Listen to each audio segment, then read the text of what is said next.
Hello and welcome to Independent Nightly News. Sorry it's been a little while. We had the Christmas season, and I got out of town for a little bit and had some family over, and it was a pretty good time. But I didn't get a chance to look at the news and hadn't had a chance to sit down and make the report. Got my room getting it all put together. It's been a lot of fun. So let's get down to business. It looks like now they're pushing for this minimum wage, right? Everybody, you hear about the $15 minimum wage.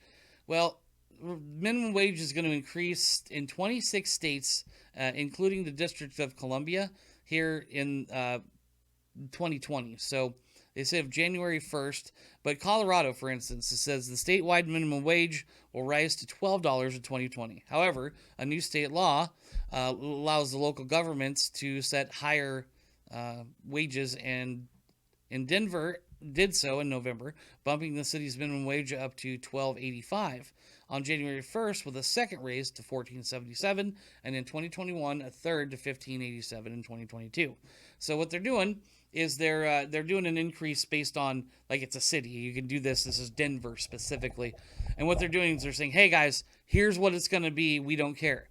Well, dude, I know some people that they're waitresses, for instance. They work here in Oregon. I think it's like 11 or something like that, and so they get that plus their tips, and that's how they make their living. Now, I was talking to a girl that was from like the South, and she said she made like $4 an hour, and then tips is what they lived with, so they didn't really make a lot of money. But could you imagine living in a city like that? And your employer goes from $4 an hour up to $12 an hour. He can't afford to have half his staff. He'll have to fire a bunch of people. Now, I'm not saying it's good that they pay them this, but you have to understand that we don't live in those cities to know what the economy is like in that specific city.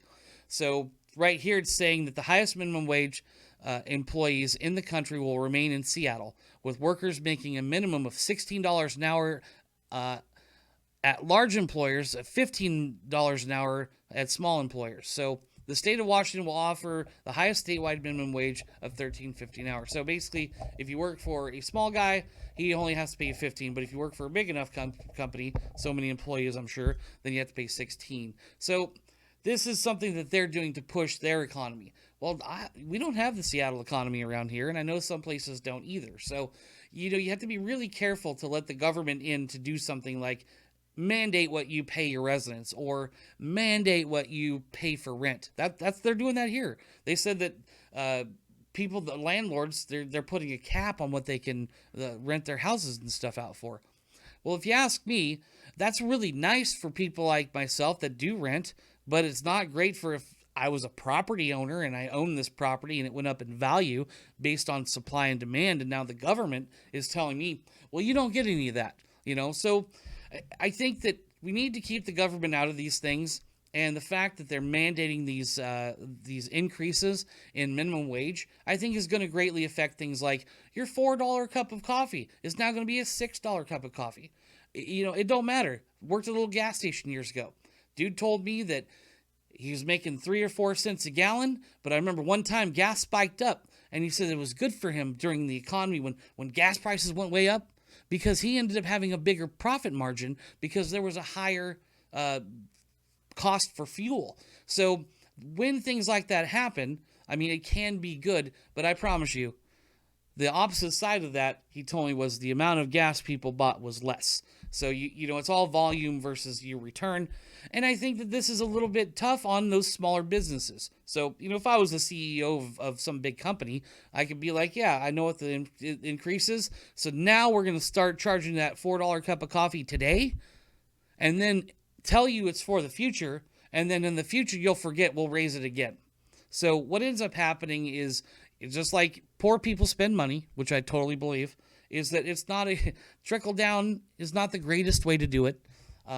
Trickle up, I think, would be best, but this is not a trickle up. This is a trickle down. This is telling you that you have to pay this much to these people. They're just going to cut jobs. They're just going to make everyone part time instead of having full time employees and a few part time. It'll be all part time employees. They'll stop paying benefits. You'll stop. I mean, that's what they're going to do. And if you don't believe me, look at some of these countries that have already done it.